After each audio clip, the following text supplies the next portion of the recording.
Ассалаумағалейкум, құрметті көрермендер.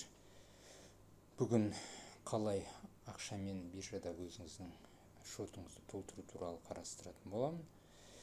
Менде енді банк қосымшасын бейне жазба жазу қуатталған ғой. Барлық кез келген телефонда егер жазу жазатын болсаңыздар, қауіпсіздік мақсатында банк қуаттап қояды, жаза алмайсыз. Сол үшін мына суреттермен, яғни скриншоттермен көрсетемін.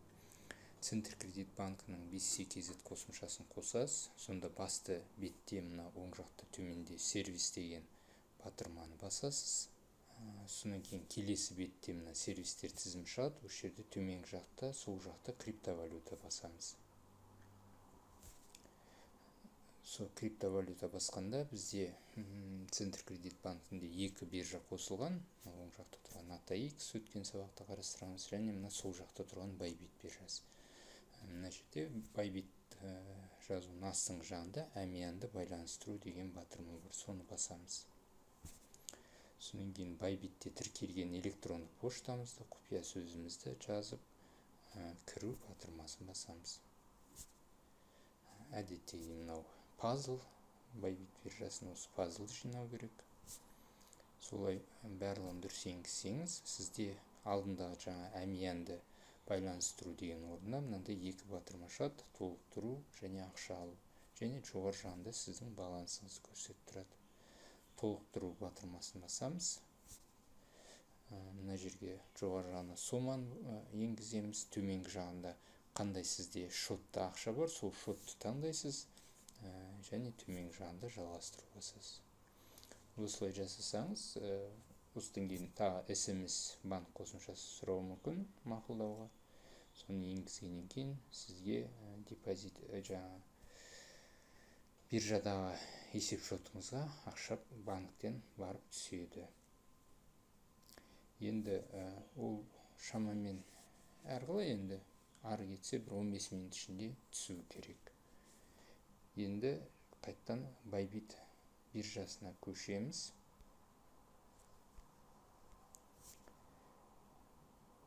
Bybit биржасының мобильді қосымшасы. Қарап тұрсаңыз, менде мына жерде көрсетіп тұр 106,5 USD. Жаңа жіберген 50 мың теңгем шамамен өзі курс бойынша санайды, доллармен қанша болатынын көрсетеді. Бірақ бұл сома менде әлі теңгеде тұр. Енді осы жерде 106,5 доллар деген сол теңге курс бойынша оны есептеп тұр.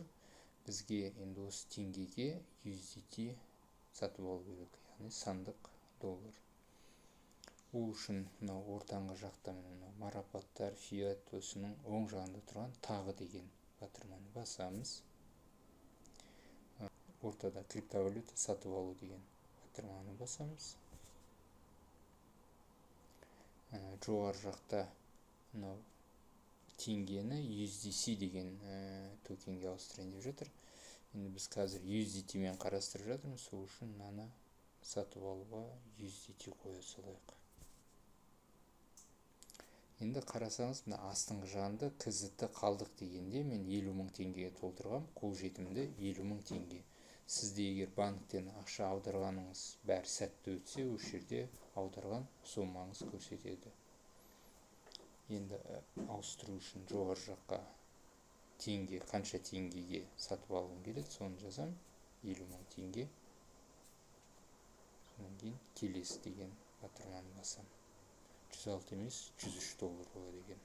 Келесі. Мақұлдауды сұрайды. Растау. Өңделді дейді. 103,33 доллар сатып алынды дейді. Активті көру арқылы қарауға болады. Міне крипто дегенде қарасаңыз, USDT 103,33 доллар пайда болды. Бүгінге осы есеп шотты толтыру осымен аяқталды. Келесі. Бұл біздің айта кетсек, 3 қадамның бұл екінші қадамы. Біз екінші тапсырманы осымен аяқтадық.